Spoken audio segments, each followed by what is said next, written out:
So, we will be presenting the user flow of our system. So, basically focusing on how account settings and user access level works.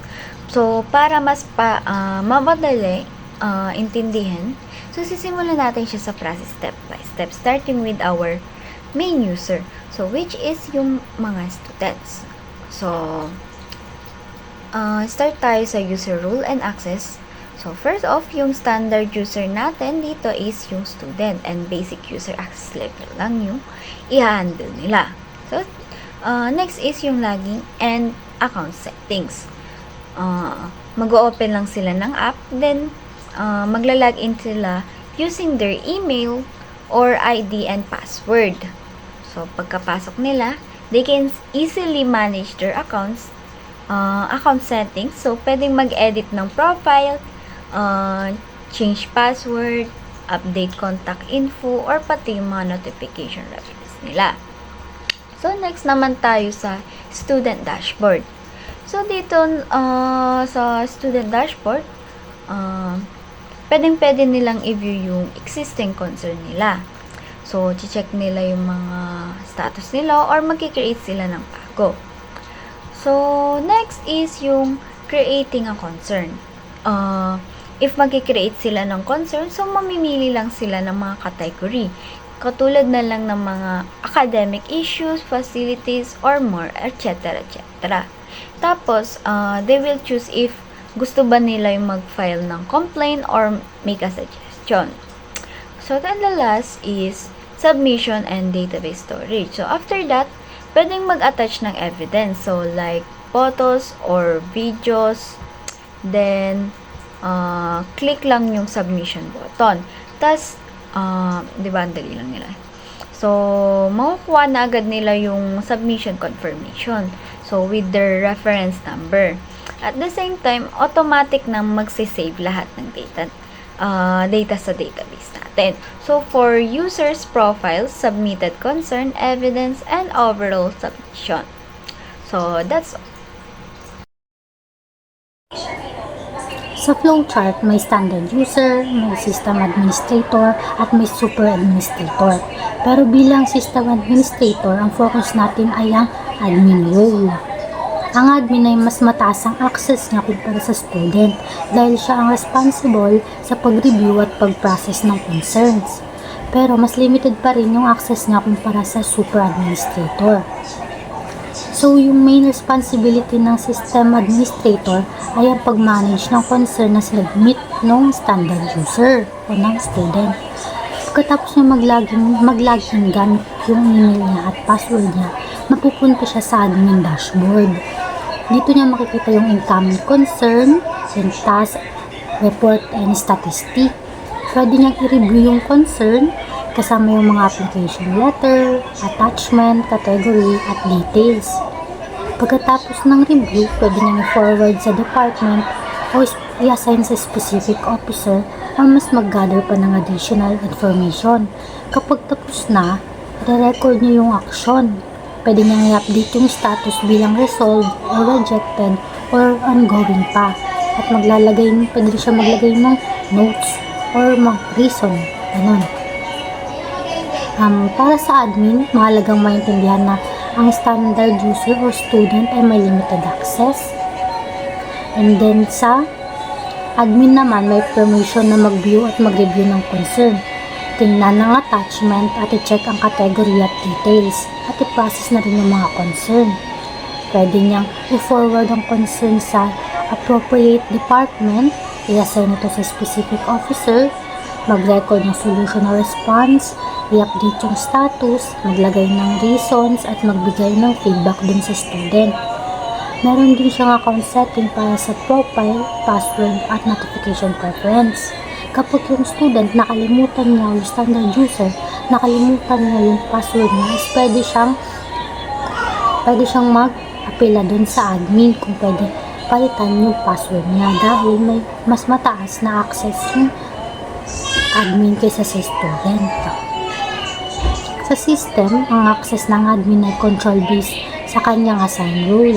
Kapag nag-login siya, i-check ng system ang kanyang account at bibigyan siya ng administrator level access.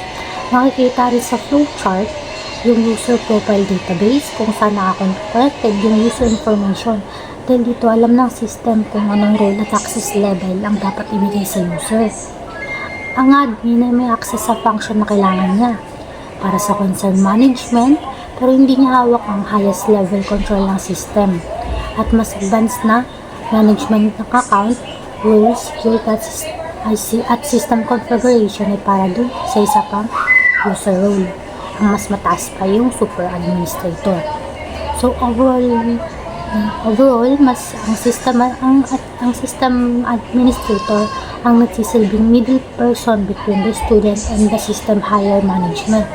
Siya ang tumatanggap, nagre-review, nagpa-process at nag-update ng student concern. Pagkatapos, nagbibigay siya ng feedback sa student. Ang access niya ay sapat para magawa ang kanyang responsibilities, pero controlled pa rin yung mapanatili yung security at proper access sa system. So, dito naman tayo sa super admin or super administrator. The super admin, ito yung pinaka may highest level of access and for control ng system natin. After login, syempre kailangan mo mag-login using your email, ID, or the password mo. So, yung super admin, i-direct ka sa super admin dashboard. And then, yung pinagkaiba na nga pala ng regular admin sa super admin is yung responsibility nila. Yung super admin ay yung admin natin, it focus more on processing and managing individual concern. While the super admin naman, it focus on managing, monitoring, and controlling the entire system.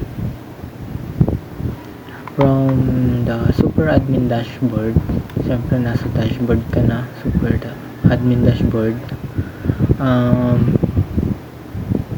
they can see the overview of the entire system, including the matrix, reports, and analytic. Sa super admin also, yung super admin natin also act as the system overviewer, meaning we can monitor the performance of administrator, departments, and overall the entire system. For example na lang, yung super admin natin is can use the system to answer questions such as how many concern have been submitted, kung ilan na yung mga na-submit na concern, which categories have been the most concern, which department are receiving the most complaint, how many concern have already been resolved, are there concern that have been pending for too long. So by looking at the information, the super admin can identify the problems, monitor the performance of the departments, and make a better decision for improving the system. The super admin can also generate comprehensive reports and system-wide analytic, which provide the bigger picture of how concern management process is performing. So while the regular admin, it handles the actual process of the concern, and then the super admin naman make sure the entire system is properly managed, monitored, and continuous improvement.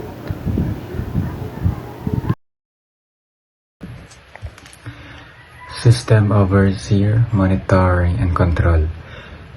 monitoring performance of admin, department, and systems. Minamonitor nito kung maayos mga gumagana yung mga admins, departments, and buong system. Then sa generate reports and analytics, gumagawa ito ng mga reports para makita yung performance ng mga result ng mga system. And then sa system manage user account, roles, department, settings, and security. Minamanage kung sino yung users and kung ano yung roles nila, kung paano mag-access and permission nila sa mga system.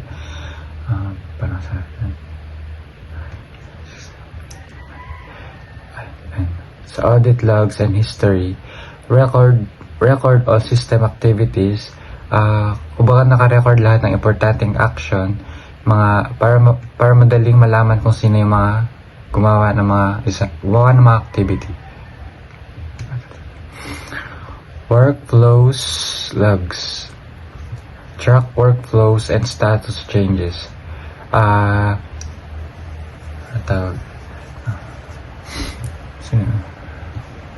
Kumbaga nakasubaybay yung pag-process ng mga tasks, halimbawa ng mga pending, process and approve. Yan po. Then system logs, monitor activities, error, and securities event. Minomonitor nito yung mga activities, errors, and possible na security problem ng system.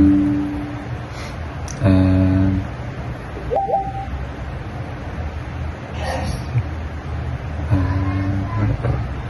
continuous improvement. Analyze data and feedback. Kumbaga ina-analyze niya yung data at feedback para malaman kung kailangan ito ayusin. And optimize system efficiency and address issues. Pinapaganda yung